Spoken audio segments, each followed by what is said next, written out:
নমস্কার বন্ধুরা, শুভ সকাল সকলকে। দেবী লাইফস্টাইল চ্যানেলে সকলকে স্বাগত।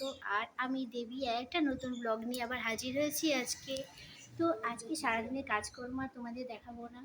আজকে সব কিছু সেরে এখন বসে আছি গরমে। আমি তো খুব ভালো আছি, আজকে একটু গরমটা মনে হচ্ছে কম লাগছে। তো তোমরা কেমন আছো এই গরমের মধ্যে? তো গরমেতে সবাই অস্বস্তিতে পড়ে যাচ্ছে, সমস্ত পশু পাখি মানুষজন সবাই। তো এখানে ফ্যান চালিয়ে খাটে বসে আছি স্নান টান করে।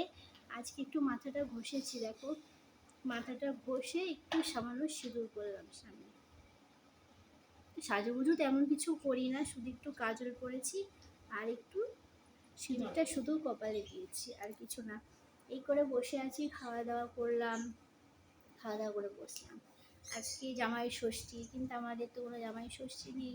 তো আজকে তাও বাবা মাংস এনেছে, মাংস করেছি, চাটনি করেছি, বাবা দই এনেছে সবার জামাই ষষ্ঠী হচ্ছে বলে। কচুর শাক করেছি, আর আবার পাট শাক ডাল দিয়ে করেছি। ছেলে মেয়ে তো মাংস দিয়ে খেয়ে নিল, কোনো সবজি খেলো না, আর আমরা ওই দিয়ে খেলাম। তো বন্ধুরা, আজকে আমাকে কেমন লাগছে? একটু মাথাটা ঘষেছি বলে একটু অন্যরকম লাগছে, কোনো সাজুগুজু ছাড়াই। সামনে অনেক চুল উঠে গিয়েছিল, একটু সামান্য চুল গজিয়েছে নতুন তেলটা ব্যবহার করার পর। তেলটা সত্যি খুবই উপকার পেয়েছি। আর তেলটা মেখে দেখো, এগুলো তো আমার চুল ছিল না, সব উঠে গিয়েছিল। এইগুলো তো অনেক ছোট ছোট চুল গজিয়েছে, অনেক প্রচুর প্রচুর। কেন এগুলো তো পুরো ফাঁকা ছিল, আমার এত চুল উঠে গিয়েছিল মানে কি বলবো, পুরো ফাঁকা ছিল সাইডগুলো। দেখো এগুলো দেখেছো, কত ছোট ছোট চুল গজিয়েছে। তার জন্য এই চুলগুলো মনে হচ্ছে যেন কাটা, কিন্তু এগুলো কাটা না, এই চুল গজিয়েছে বলে চুলগুলো এরকম লাগছে। এই সাইডগুলো অনেকটা হয়েছে চুল। তেলটা খুব উপকার পেয়েছি অনলাইনে অর্ডার করে, আবার পরে আরেকবার অর্ডার করব, কেন অল্প আছে। একটা অর্ডার করেছিলাম, ওটা অনেক দিন চলে গেল, আমার 2 মাস চলে গেল, কারণ আমি একাই মাথায় দিয়েছি। আর মাথায় দেওয়া রাতে দিতে হয়, তারপরের দিন আমার মাথাটা বসে দিতে হয়, তাহলে খুব কাজটা ভালো হয় তেলটায়। তা কী তেল দিয়ে আমার চুলটা হয়েছে সেটা তোমরা যদি জানতে চাও তাহলে আমাকে কমেন্টে জানিও, কী তেল মেখে আমার চুল গজালো, তাহলে আমি তোমাদের বলে দেবো যদি জানতে চাও, না হলে আমি বলবো না। তো এখানে ছেলেমেয়েরা খেলা করছে দেখো, আর একটা নতুন কি কিনেছে ব্যবসায়িক খেলা আমি জানি না। তা দুই ভাই বোন না ঘুমিয়ে আর ওরা ওই খেলা করছে। আর মেয়ে দেখো মাথা ঘষিয়েছি, এ দেখো আজকে ওরও মাথা ঘষিয়ে দিয়েছি। দাঁড়াও দাঁড়াও, চুলটা বেঁধে গিয়েছে, ঠিক আছে? মাথাটা বসিয়ে দিয়েছি, ওরও মাথা বসিয়েছি, আমিও মাথা বসেছি। আর চুলগুলো একদম ছাড়িনি, দেখো এখন আমি ক্লিপটা খুলে দিলাম বলে চুলটা ছাড়লো।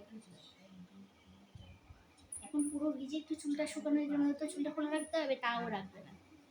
এই এখন খুলে দিলাম। আর এই খেলাটা দেখো, ছেলে নিয়ে বসে পড়েছে, ছেলে আর ও খেলা করেছে। আর আজকে বড় কাজে গিয়েছিল, অল্প কাজ করে চলে এসছে, গরমে ওরও শরীরটা ভালো লাগছিল না। ও চলে আসলো, এসে সবাইকে খাইয়ে দাইয়ে, অনেকটা কাজ ছিল। আর সে লঙ্কাগুলো সেদিন শুকনো করতে দিয়েছিলাম, ভালো শুকায়নি।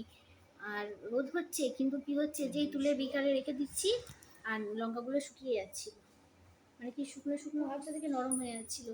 দিয়ে লঙ্কাগুলো এক্ষুনি রোদের মধ্যে থেকে নিয়ে আসলাম, দিয়ে মার আমি বাসি লঙ্কাগুলো ডানটি ছাড়িয়ে একেবারে মিক্সারে পেস্ট করে, আবার মিক্সারে পেস্ট করতে করতে কি হলো, যেই বাটি খুলতে গিয়েছি লঙ্কার গুঁড়োটা পুরো চোখে পড়লো, এই পাশে চোখটায় পড়েছিল। আর সেই কি জ্বলা, তারপরে সেই বেসিনে জল হাত দিয়ে দিতে পারছি না, কারণ হাত দিয়ে লঙ্কা ছাড়িয়েছি, ওইটা দিলাম, সামান্য একটু ছাটা দিলাম দুধ থেকে। আবার বরফ মেয়েকে বললাম গামছায় ভিজিয়ে বরফ দিয়ে আবার মেয়ে চোখে দিয়ে দিচ্ছে। তারপরে চোখ জ্বালানিটা এখন কমলো বলে এখন একটু আমি বললাম একটু ভিডিওটা ব্লগটা করি, আগে কিছু ছাড়তে পারিনি কোনো ব্লগ, তো তার জন্যই একটু ব্লগটা করতে আসলাম। মেয়ে দিল বলে, তারপরে বাকি যেটুকুনি ছিল আবার ছেলেকে বললাম বাবা তুই একটু চেষ্টা করে দে, আমি আর পাচ্ছি না, কেন চোখ জ্বলছে, যন্ত্রণা করছে। এই করেই আজকের দিনটা গেল।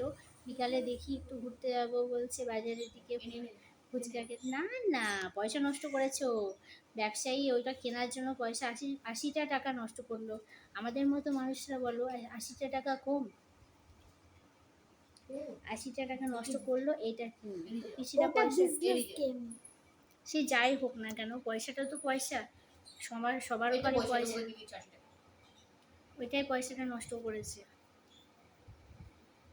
যাব এখন একটু ঘুমাবো। আজ এই পর্যন্তই বন্ধুরা, তোমরা আজকের ব্লগটা দেখো, আর ভালো লাগলে লাইক করো, কমেন্ট করো, আর আমার পাশে থেকো। আর কেমন লাগছে কমেন্টে কিন্তু জানিও। আর তেলটার কথা আগেই বলে দিলাম, তেলটা যদি তোমরা ব্যবহার করতে চাও, আর যদি চুল তোমাদের উঠছে, তেলটা যদি ব্যবহার করতে চাও তো কমেন্টে আমাকে জানিও, আমি কিন্তু বলে দেবো তেলটার কথা, যে কী তেল আর কেমন কী করে ব্যবহার করতে হবে, তাহলে আমি বলে দেবো।